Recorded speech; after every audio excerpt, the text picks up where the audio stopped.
दोस्तों आज की इस वीडियो में हम लोग इस तरह के प्रश्नों का गुणनखंड ज्ञात करना सीखेंगे। तो यहाँ पे आप लोग पहला प्रश्न देख सकते हैं, हम लोग इसका गुणनखंड करेंगे और इसका गुणनखंड करेंगे। तो मैं आपको पहले ही बता देता हूँ कि जितने भी गुणनखंड वाले सवाल होते हैं वो केवल 4 प्रकार के होते हैं। तो इस वीडियो में हम लोग उन्हीं चारों प्रकारों में से पहले फर्स्ट टाइप के हम लोग गुणनखंड सीखेंगे, ठीक है। यानी कि आपको मैं चारों प्रकार के गुणनखंड सिखाऊंगा, लेकिन हर एक प्रकार के लिए अलग अलग वीडियो आएगा, तभी आप लोग अच्छे से सीख पाएंगे। तो उन्हीं में से ये पहला प्रकार का गुणनखंड है। आप लोग देख ही सकते हैं कि सब प्लस प्लस में है, ये भी प्लस प्लस में है, ठीक है। तो आप लोग इस वीडियो को पूरे अच्छे से समझिएगा, क्योंकि ये अभी पहला प्रकार का गुणनखंड है। तो अगर आप लोग इसे अच्छे से समझ लेते हैं तो फिर जो मैं आगे वाला गुणनखंड बताऊंगा आप लोग उसे भी अच्छे से समझ पाएंगे। और अगर आप कक्षा 8 में पढ़ते हैं या फिर कक्षा 8 से ऊपर वाली क्लास में पढ़ते हैं तो आपको गुणनखंड किसी भी कीमत पे आना ही चाहिए, ठीक है।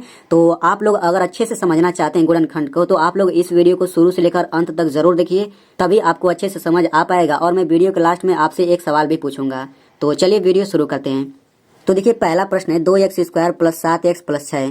तो इसका गुणनखंड करने से पहले हमें सबसे पहला काम क्या करना रहता है। देखिए इसमें हम लोग सबसे पहला काम क्या करेंगे, जो लास्ट में संख्या दिया है इस संख्या का गुणा हम लोग x² के पहले जो संख्या रहेगा उसमें करेंगे।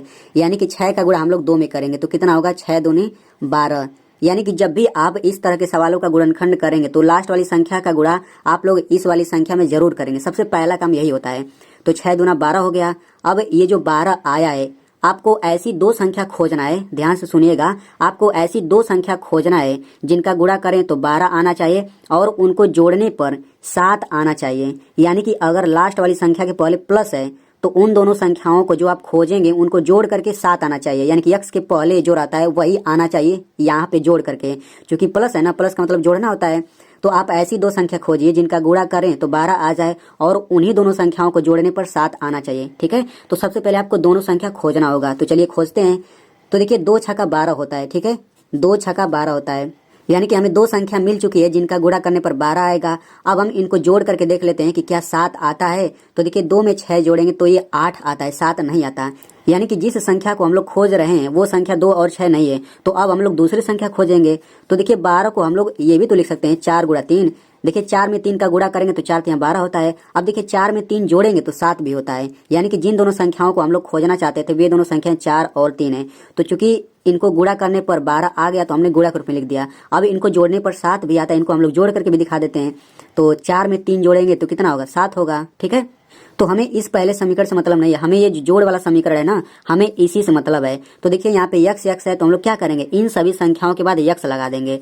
तो ये हो जाएगा 4x + 3x = 7x। यानी कि ये जो समीकरण है ना प्लस वाला, इसी में बस हमने x लगा दिया। आप लोग ध्यान से समझिए, बहुत ही आसान है। तो देखिए अब हम लोग क्या करेंगे, चूंकि यहाँ पे आप लोग देख सकते हैं कि 7x जो है, अब x का चूंकि सभी में गुणा करेंगे ना तब भी ये दोनों बराबर ही रहेगा। यानी कि 4x में 3x जोड़ेंगे तो ये 7x आता है। अगर आपको इस तरह का जोड़ अच्छे से समझना है तो आप लोग इस वीडियो को देख सकते हैं।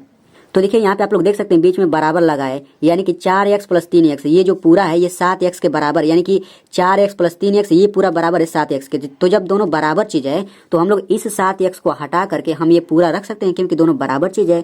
तो बिल्कुल वही काम करेंगे हम लोग। ये हो जाएगा 2x² प्लस है तो प्लस लिख लीजिए। अब इस 7x को हटा करके हम ये पूरा रखेंगे। क्यों रखना है, क्योंकि 7x के ये बराबर है, तो हम लोग ऐसा कर सकते हैं। तो 4x + 3x हो गया, फिर प्लस 6।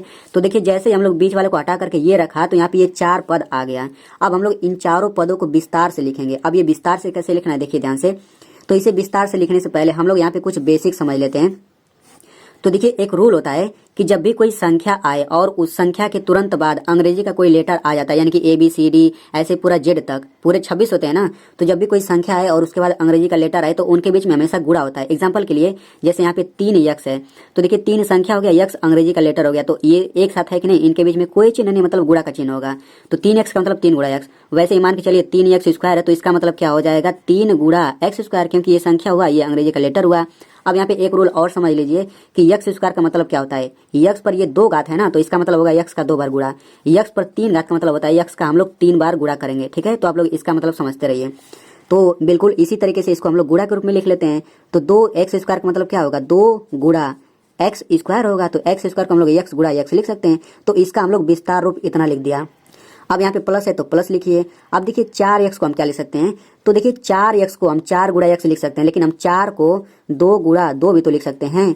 4 को हम लोग 2 गुणा 2 भी तो लिख सकते हैं। यानी कि जो शुरू में संख्या रहता है ना, उस संख्या को हम लोग इस तरीके से कर लेते हैं। यहाँ पे आप लोग देख लीजिए, जैसे यहाँ पे 4 है तो हम 4 को ऐसे कर लेंगे, 2 दूना 4, 2 एकम 2, यानी कि अब हम लोग 4 को 2 गुणा 2 करके लिखेंगे, ठीक है। फिर प्लस, अब देखिए यहाँ पे 3x है तो ये हो जाएगा 3 गुणा x। अगर हम लोग 3 को इस तरह से करेंगे तो 3 एक ही बार में कटेगा, तो केवल 3 नहीं आएगा। अब ऐसे ही 6 है तो हम यहाँ पे प्लस लिख लेते हैं। अब 6 को ऐसे कर लेते हैं, तो 6 किससे कटेगा, 2 3 6, 3 एकम 3, यानी कि 6 को हम 2 गुणा 3 लिख सकते हैं। तो यहाँ पे 2 गुणा 3 लिख लीजिए। अब देखिए हमने सभी को विस्तार रूप में लिख लिया। ये आपका पहला पद हो जाएगा, ये दूसरा पद, ये तीसरा पद, ये चौथा पद। अब आपको दो दो पदों का जोड़ा बनाना है, यानी कि ये दोनों पद ले लीजिए और ये दोनों पद, ठीक है। इसके बाद अब आपको दोनों पदों में से कॉमन लेना रहता है। तो देखिए मैं आपको बताना चाहता हूँ कॉमन का मतलब क्या होता है। सबसे पहले आपको इन दोनों पदों में कॉमन लेना है। तो कॉमन का मतलब होता है जो दोनों में हो। तो देखिए इसमें 2 है, इसमें भी 2 है, इसमें x है, इसमें भी x है, ठीक है। यानी कि इन दोनों में क्या क्या है, इन दोनों में 2 और x है, तो 2x कॉमन हो जाएगा। कॉमन क्या होता है, कोष्टक के बाहर कॉमन होता है। तो देखिए 2x तो बाहर हो गया, अब कोष्टक के अंदर ये x बचेगा, प्लस है तो प्लस लिखिए, ये 2 बच जाएगा। तो बस कॉमन आसानी से हो गया। अब इन दोनों में से कॉमन लेते हैं। तो देखिए इसमें 3 है, इसमें भी 3 है, बस केवल 3 ही दोनों में है। तो यहाँ पे प्लस है तो हम यहाँ पे प्लस लिख लेते हैं, 3 कॉमन है तो 3 लिखिए, फिर कोष्टक लगा दीजिए। अब ये x बच जाएगा, प्लस लिखिए, 2 बच जाएगा। तो बस यहाँ पे आसानी से कॉमन हो गया। तो देखिए जब भी आप कॉमन लेंगे ना, तो यहाँ पे कोष्टक में जो आएगा सेम यहाँ पर भी आएगा। अगर आपको सेम नहीं आ रहा है ना, दोनों सेम चीज, तो गलत है आपका। अब दोनों सेम चीज को यहाँ पे सबसे पहले लिख लीजिए, यानी कि इन दोनों को हमने यहाँ पे लिख लिया। अब दूसरे कोष्टक में इतना लिखिए प्लस इतना, तो 2x प्लस 3, बस इसका गुणनखंड यही हो गया। तो इस तरीके से हमने पहला गुणनखंड कर लिया। अब इसी तरीके से हम लोग दूसरा गुणनखंड भी कर लेते हैं। तो दूसरा सवाल है x² प्लस 5x प्लस 6, तो इसका गुणनखंड बिल्कुल उसी तरीके से करेंगे। तो देखिए सबसे पहला काम हमें लास्ट वाली संख्या का x² के पहले जो संख्या रहता है उसमें गुणा करते हैं। तो यहाँ पे तो कोई संख्या है ही नहीं, तो जब कोई संख्या नहीं रहता तो हम लोग 1 मान लेते हैं, यानी कि 6 का गुणा 1 में करेंगे कितना आ जाएगा, 6 आ जाएगा, ठीक है। यहाँ पे 1 आप लोग दिमाग में रखिए। तो 6 का गुणा 1 में करेंगे 6 आ जाएगा। अब ऐसी 2 संख्या खोजिए जिनका गुणा करें तो 6 आ जाए और उन्हीं को जोड़ने पर 5 आना चाहिए। तो ये तो बहुत ही सिंपल है, 3 में 2 का गुणा करेंगे तो 6 आ जाएगा और 3 में 2 जोड़ेंगे तो 5 भी आ जाएगा। यानी कि जिस संख्या को हम लोग खोज रहे थे वे दोनों संख्या 3 और 2 है। अब बिल्कुल उसी तरीके से हमें इस समीकरण से मतलब है ना प्लस वाले से, तो इन सभी के बाद x लगा लेते हैं। तो 3x प्लस 2x बराबर 5x हो गया, ठीक है। तो अब हम लोग क्या करेंगे, चूंकि 5x पूरा इसके बराबर है तो हम लोग इस 5x को हटा करके ये पूरा रख लेते हैं। तो ये हो जाएगा x² प्लस है, प्लस लिखिए, 5x को हटा करके आप ये पूरा ये रख लीजिए। तो 3x प्लस 2x प्लस 6 इतना हो गया। तो अब देखिए 4 पद हो गया। तो 4 पद हो गया तो कोई बात नहीं, अब हम लोग इसको विस्तार रूप में लिख लेते हैं। तो x² को क्या हमने बताया, x गुणा x, प्लस है तो प्लस लिखिए। अब 3x को लिख सकते हैं 3 गुणा x, क्योंकि देखिए अगर x के पहले जो संख्या आ रहा है अगर वो बड़ी संख्या आ रही है ना, तो हम लोग बिल्कुल इसी तरीके से हम लोग कर लेंगे, ठीक है। छोटा संख्या है तो हम लोग वैसे ही कर सकते हैं, ये प्लस। अब 2x को लिख सकते हैं 2 गुणा x, यहाँ प्लस है प्लस लिखिए। अब 6 को हम लोग ऐसे करेंगे तो 2 गुणा 3 आएगा, तो 6 को लिखिए 2 गुणा 3। अब देखिए शुरू के 2 पद ले लीजिए और बाद के 2 पद, इन दोनों में से कॉमन ले लीजिए। तो इसमें x है, इसमें भी x है, यानी कि इन दोनों में से x कॉमन हो गया। तो x कॉमन हो जाएगा तो क्या बचेगा, x बच जाएगा, प्लस है प्लस लिखिए, 3 बच जाएगा। अब यहाँ पे प्लस है तो प्लस लिखिए, इन दोनों में से कॉमन क्या है, इसमें 2 है, इसमें भी 2 है, यानी कि 2 कॉमन हो गया। तो बचेगा क्या, ये x बच जाएगा, ये 3 बच जाएगा, ठीक है। अब आप देख सकते हैं कि कॉमन लेने के बाद दोनों में कोष्टक में सेम चीज आ रहा है। तो यहाँ पे एक कोष्टक में x प्लस 3 हो जाएगा, दूसरे कोष्टक में x प्लस 2 हो जाएगा, x प्लस 2। तो इस तरीके से इसका भी गुणनखंड हो गया। तो आई होप आपको बहुत ही अच्छे से समझ आया होगा। अब मैं आपको गुणनखंड का सवाल देता हूँ, तो आप लोग इसका गुणनखंड करके कमेंट में जरूर लिखिएगा। x² प्लस 7x प्लस 10, देखते हैं कितने लोग सही जवाब दे पाते हैं।